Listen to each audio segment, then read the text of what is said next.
E aí, pessoal? Hoje o papo é sobre um dos fundos imobiliários mais famosos da nossa bolsa, o KNCR11.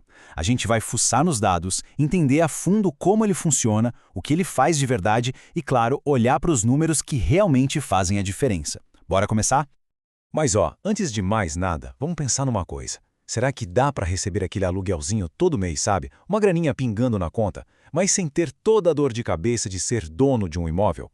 Pois é, a resposta para essa pergunta pode estar justamente nos fundos de investimento imobiliário. Então, o nosso caminho vai ser esse aqui. Primeiro, o que é o KNCR11, depois, quanto custa e quanto ele paga de verdade. A gente vai olhar o histórico de dividendos, falar daquela mágica da renda passiva, ver se o preço está justo e, por fim, a análise final. Bem direto ao ponto. Beleza, então. Vamos começar do começo. O que raios é o KNCR11? Para entender isso, primeiro a gente precisa saber o que é um fundo imobiliário. Pensa assim, um fundo imobiliário, ou FI, é como se fosse uma grande vaquinha. Várias pessoas juntam dinheiro para investir juntas no mercado de imóveis. E aí, todo o lucro que esses investimentos geram, seja com aluguel, seja com juros, é dividido entre todo mundo que participou. Simples, né? Cada participante é um cotista. Ok, e aqui tem um ponto super importante. Existem basicamente dois tipos de FIIs. Os fundos de tijolo, que, como o nome diz, investem em imóveis de verdade, shoppings, galpões, prédios, a grana vem dos aluguéis. Já os fundos de papel, que é o caso do nosso KNCR11, são diferentes. Eles não compram um imóvel, eles emprestam dinheiro para o setor imobiliário através de títulos, tipo CRIs, e a renda deles vem dos juros desses empréstimos. É uma outra pegada. E esse aí na tela é o nosso protagonista, o Kinea Rendimentos Imobiliários, o KNCR11. Como a gente viu, é um fundo de papel. A gestão dele é ativa, ou seja, tem uma equipe de profissionais tomando as decisões de onde investir o dinheiro. Para esse serviço, tem uma taxa de administração de 1% ao ano. E a boa notícia é que ele é aberto para qualquer tipo de investidor. Beleza, a teoria a gente já pegou. Mas agora vamos para a parte que todo mundo quer saber. Números. Quanto custa para entrar nesse fundo e, mais importante, quanto ele está pagando. Olha aí, no momento dessa análise para comprar uma cota do KNCR11, o valor de mercado está em R$ 105,30. Esse é o ingresso para se tornar um dos donos de um pedacinho do fundo. E esse número aqui? Esse é o queridinho de todo mundo, o Dividend Yield, 13,31%. O que isso quer dizer? Basicamente é o quanto o fundo pagou em rendimentos nos últimos 12 meses em relação ao preço da cota. É tipo uma foto do retorno que ele entregou para quem investiu. E dá uma olhada na popularidade do bicho. Mais de 455 mil cotistas. Isso faz do KNCR11 um dos gigantes da bolsa. E por que isso é bom? Geralmente, significa que tem muita gente comprando e vendendo, então é fácil entrar ou sair do investimento se precisar. Isso se chama liquidez. Então, o rendimento atual é ótimo. Mas será que foi sempre assim?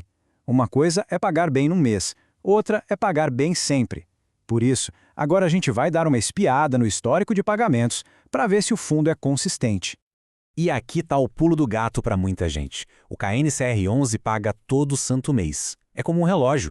E essa regularidade, esse fluxo de caixa mensal, é exatamente o que muita gente busca para ter uma renda passiva, para complementar o salário, por exemplo. Olhando o retrato dos últimos 6 meses, dá para ver bem essa consistência. Os valores dão uma pequena variada, né? Um mês pagam em 20, no outro em 35. Isso é super normal para fundos de papel porque eles dependem dos indicadores da economia. Mas o importante é que o pagamento está lá, todo mês, na casa de R$ 1,30, mais ou menos, por cota. Ok, receber essa grana todo mês é muito bom. Mas e se houvesse um jeito de fazer isso crescer cada vez mais rápido? É aí que entra a verdadeira mágica do negócio. O famoso efeito bola de neve. Esse tal de número mágico é uma espécie de santo graal para quem investe para o longo prazo. Imagina só.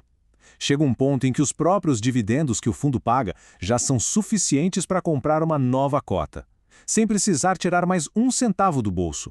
A partir daí o negócio começa a crescer sozinho. É um ciclo virtuoso. E como essa bola de neve funciona? É bem simples, na verdade. Primeiro, se investe, comprando as cotas. Segundo, se recebe os dividendos todo mês. Terceiro, e aqui está o segredo, em vez de gastar essa grana, ela é usada para comprar mais cotas. E quarto, o resultado. No próximo mês já se tem mais cotas, então se recebe mais dividendos que compram mais cotas e por aí vai. a bola de neve só cresce. Certo, o potencial de renda é animal. Mas e o preço? Aqueles cento e poucos reais por cota, tá caro, tá barato, tá no preço justo? Essa é uma pergunta importante. Para ajudar a gente a responder isso, existe um indicador chamado P sobre VP, ou preço sobre valor patrimonial. Calma que é simples. Ele basicamente compara o preço que o pessoal está pagando na bolsa com o valor que o patrimônio do fundo realmente vale, o valor justo dele. É uma ferramenta-chave para avaliar FIs. E olha só que interessante, o PV sobre VP do KNCR11 está em 1,04. Isso quer dizer que ele está sendo negociado um pouquinho acima do seu valor patrimonial. Enquanto isso, a média dos fundos parecidos com ele está em 0,89, ou seja, abaixo do valor patrimonial. O que isso nos diz? Que o mercado está topando pagar um prêmio pelo KNCR11, talvez pela confiança na gestora, a Kinea, ou na qualidade dos títulos que ele tem. É um voto de confiança do mercado. Bom, a gente já viu bastante coisa. Agora é hora de juntar todas as peças desse quebra-cabeça e fazer um balanço final do KNCR11. Então, resumindo a ópera, KNCR11 é um fundo de papel que paga rendimentos todo mês. O dividend yield dele está bem atrativo, na casa dos 13%. Ele tem um histórico de pagamentos bem consistente. O reinvestimento desses dividendos pode ligar o turbo no crescimento com efeito bola de neve. E por último, o preço dele está um pouquinho esticado em relação ao seu valor patrimonial, o que mostra que o mercado gosta dele. E tudo isso nos leva a uma última provocação. Depois de olhar todos esses números, gráficos, indicadores, a pergunta mais importante talvez não seja o KNCR11 é bom. A pergunta de verdade que cada investidor precisa se fazer é: esse fundo faz sentido para mim? Ele se encaixa na minha estratégia, nos meus objetivos de vida? Porque no fim das contas, é essa análise que realmente vale. Fica aí a reflexão. Valeu e até a próxima!